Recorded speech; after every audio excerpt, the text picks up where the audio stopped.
done leveled up. I'm on a new level. Everything I touch turn to gold. Ain't I something special? This one for my haters, I'm a motivator. I make them niggas wanna do better. I want too much, I can never settle. Settle for less, nigga, I can never. If she did better, I probably would've kept her. But oh well, I found something better, and she gon' do me better. Alright, so man, you mentioned you did 20 years, man. You don't mind, man, to tell the people about, about that situation. Oh man, I was young, man, young. I was just playing with it. No, man, I wish that I could say that me telling my story wouldn't sound like me glorifying the same energy that I'm battling right now. So when I tell my story, it's always from a second or third party kind of push off kind of thing, because right now I'm battling that same energy, because that energy is what took me down. Because if I wouldn't have did 20, oh man, Mayweather, I promise you I wouldn't have heard about them boys, man. I was nice. I was nice. Anyway, man, that's just, that's how I feel. You know what I'm saying? So, but for those who already know, young, I raised up in Pleasant Grove, you know what I'm saying? But we did, back and forth, we fucked with the East real tough, you know what I'm saying?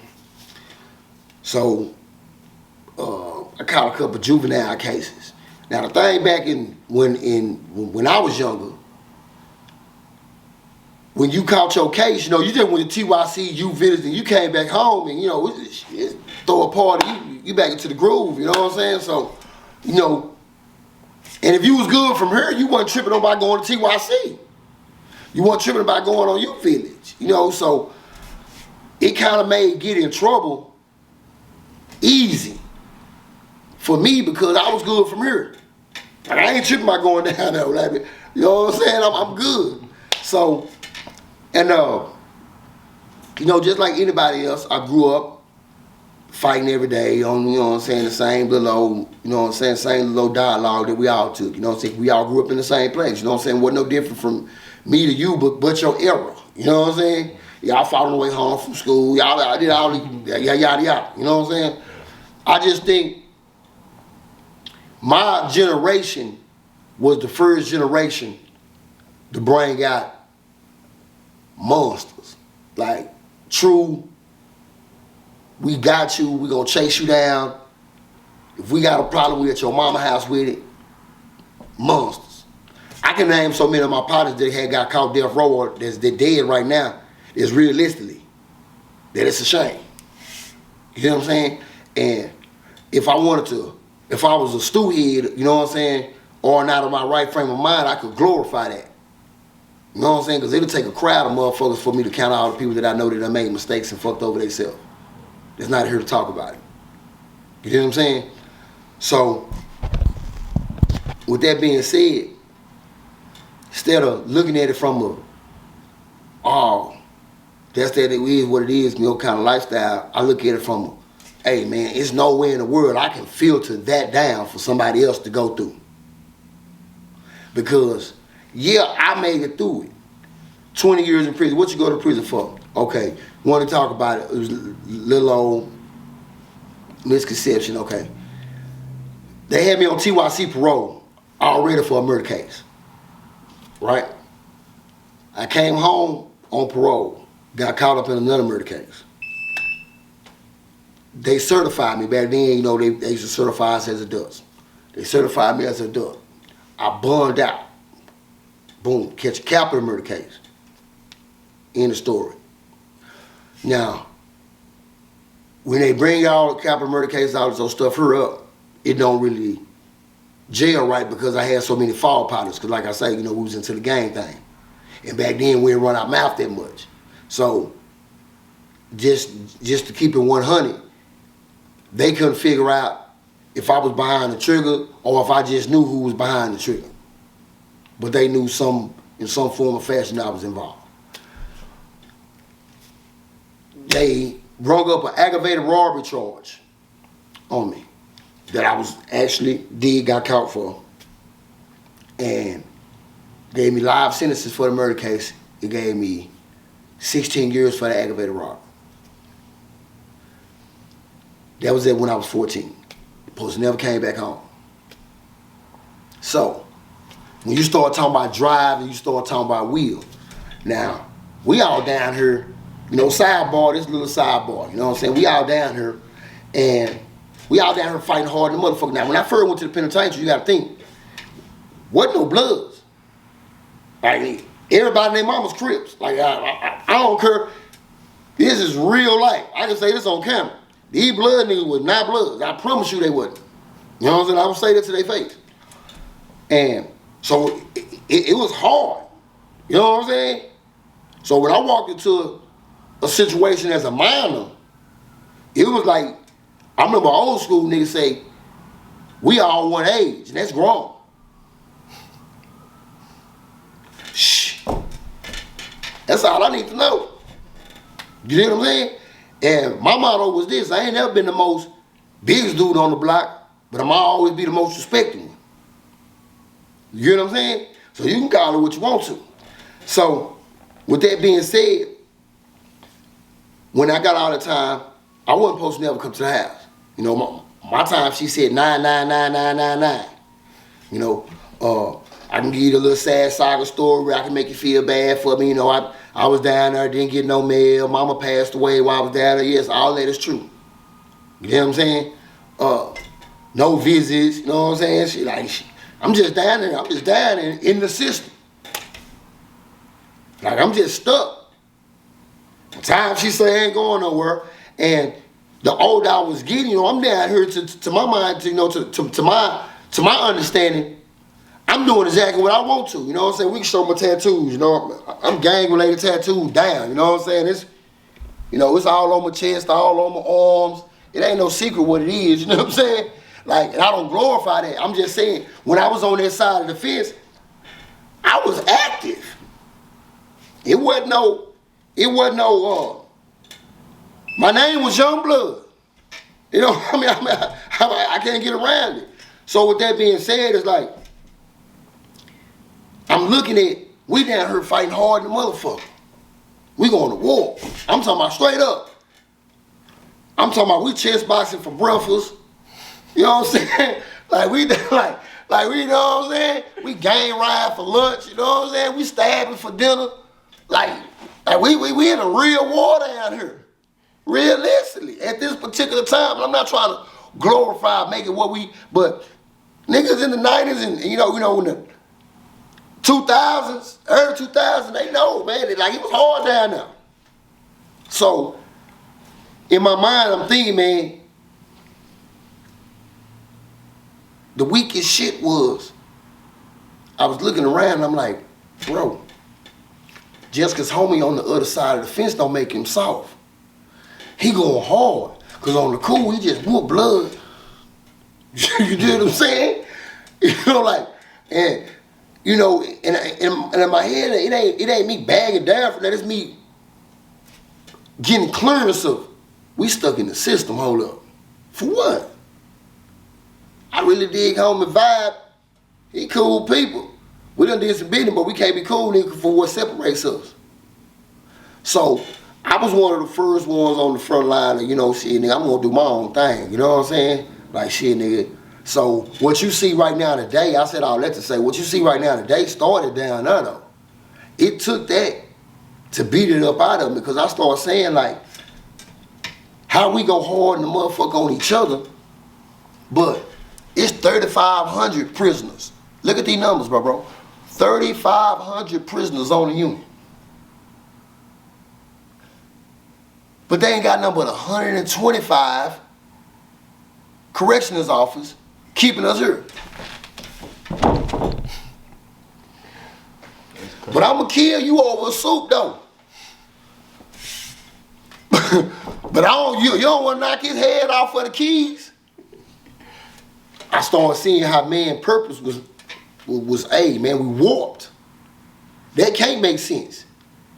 How we down here killing each other in the same mosh pit. It ain't fighting to get out. So I started fighting to get out, and here I am. You know what I'm saying? Gave my life sentences back. In the process of getting my life sentence back, I couldn't shake nothing else, so they let me cop out for my first aggravated robbery charge and gave me 20 years because they gave me 16 years. At the time, I already had more than 16 years done, so it had been time served. So they didn't want to give me time served, so they said, hey, look, we'll give you 20 years. So I did 19 years, like 9 months. I came home with like 4 or 5 months on paper. I ain't even report. What you gonna do, send me back to the county for 4 months? I ain't even got nowhere to stay, better yet, me pay y'all some money, you know what I'm saying? So, that's my story on how I got jammed up. You know, I got jammed up at a young age, man. You know, it took not just a lot out of me, you know, like in the process, that's a whole nother interview, my man. I'm like, you go down, like, and that interview right there is so deep because that what motivates me right now to not let these kids see what's down there. You hear what I'm saying? There's no reason for no one to volunteer for that shit. So I don't even understand where playing hard even coming to the play now. I understand that I got, you know, pausing with it, you know, at a young age, and you know, so my thing is we're gonna start young, and I'm gonna show them that, hey, you know, it ain't gangster to be gangster. You know what I'm saying? Like, that's not self-titled shit. Like, niggas who really gangster run around and say, hey, nigga, I'm gangster, nigga. You know what I'm saying? No, like, that ain't how that rock. You know what I'm saying? That's an outside stigma that's being placed on you for how you rock. And you know, when back in my gender, that was the thing to be. Now gangster is like the poster boy crash out. Gangsta gotta have big ass gun. You know what I'm saying? Fat ass chain, big ass bling. He gotta be the only one with some money. You know what I'm saying? So, you know, but yeah, that's just how I got my spiel with you know, when I got jammed up, like I say. So that also ties into why I deal with the kids in the fashion that I deal in, because I got jammed up when I was young, you know what I'm saying? Couple murder cases here, a couple aggravated robberies there, you know, a little burglary here, you know, you start out minor, you know what I'm saying? So, with that being said, you know, you look at 20 years done in the system, but you also count, you know, me doing 9 months here at TYC, or a year and a half here at TYC, you know, it's like you raised up inside of something that never gave you a chance. And the only reason I say never gave you a chance because the highlights down here is the bar of what you don't supposed to be. You know what I'm saying? Like, so I'm down here and I'm chasing something that I don't supposed to be, and I'm in fast forward on that shit. So when I come home, yeah, not to give myself no excuse, but yeah, my first 2 years I was on that shit because it took me a minute, like, oh, hold on, man. Hold on. You got me doing, I'm doing too much. And the reason I say I'm doing too much because you have to snap and let your conscience kick in, because it's like, and even though that I had snapped before I came to the house, now I'm not gonna say that, no, because I'll be lying if I said that. It ain't gonna be lie for the camera. Not today anyway. So check this out. For those who know, I was young blood all the way up until the door. You know what I'm saying? I think I took like 10 packs of cigarettes from a person probably about like 2 days before I supposed to go home. You know what I'm saying? Like for real. Like for real. I think like for real talk. Like I think I took like, I ain't playing out there. I think I straight up man and they got a 10 pack of cigarettes like 2 days before I came to the house. You know what I'm saying? I was me all the way up to the door. And but that was a calm version of me. Because people will tell you, in my younger days down there, I'm just gonna use the word animal. I was a whole different animal. You hear me? You know, like for real. You know what I'm saying? Like yeah. And with that being said, it's like, even though I was coming home, I was about that all the way up to the door. I was still self-conscious of what I was gonna do when I got out. But I just had to be this person right here for it to maintain. You know what I'm saying? Because one day off would have been a reason why I wouldn't be coming home. You know what I'm saying? So, with that being said, when I came home, I was on that foolishness for a minute. And then I started seeing like people just chilling, bro, and making it. Niggas ain't even hard. You know what I'm saying? Like, real life, the hard niggas look soft. So I'm like, hold on. This nigga got a whole purse on. Like, bro, like, hold on, hold on. I'm over here with taking a chance to going back to prison forever. You know what I'm saying? I got 2 guns. You know what I'm saying? I'm supposed to have a bullet better hit the whole thing. You know what I'm saying? And this dude over here got a pouch and a purse filled with money. Man, we gotta reevaluate some things, man. Listen, I started telling my partner, listen, if you ain't making no money with your gun and you broke, you need to pawn that motherfucker. You know what I'm saying? Because I ain't gonna shoot nobody with it, because I probably ain't gonna go back to prison. You know what I'm saying? And so it was like, at that moment, me snapping like, what for? Taking chances for what? When you really can do what you want to do with the world being so soft. Like, you take 10 dudes. Bro, if you don't know how to change the tire, 7 of them don't. Out of that 3 that do, 2 of them don't want to get dirty. You know what I'm saying? So it's like, and I ain't saying the tire make, you know how to change the tire to make you just a solid motherfucker, you know what I'm saying? Because this motherfucker know how to change the tire, that's small ass niggas too, you know what I'm saying? So I'm just saying, but it's like, in real life though, you know, it's like, from what your pops and his pops used to be, and I'm not saying nothing about the age make it, but it's our fault. My age gender fault. Because we didn't apply that same pressure to y'all that was applied to us. So it ain't like I'm just saying, all these young niggas. No. I'm saying no. I'm looking over at my partner and I'm like, see bro, why you let them make it on that? We done got our ass kicked. You get what I'm saying? Like, so it's like, you have to look over, be accountable to your other brother for putting something like this in the game. You know what I'm saying? Like, bro, what you putting in the game out here? You know what I'm saying? So you have to hold everybody accountable. And I'll be the first person to say, well, you holding people accountable, man, you're going to be the person that's never liked. You always be scrutinized through a glass. Everything you say going to be fucked up. It's going to be judgmental. It's going to come from a hateful place. You know what I'm saying? But if I listen to what people say, my dialogue, or if I did this for likes, I'd be dead. Let me go on Facebook and say, man, this bitch ain't give me 100 likes. You hear me? Pop and them gonna jump on the bottom of it, man, you need me to come through? Hey, I ain't gonna be ready to slide down, you hear me?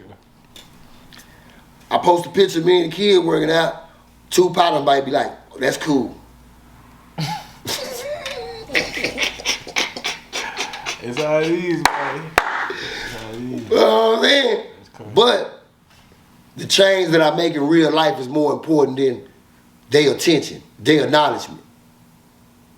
So when you start saying, that's why motherfuckers proclaim me to be gangster, outspoken, because I don't give a fuck. At the end of the day, I'm making our tomorrows better for all of us. You know what I'm saying? Yeah.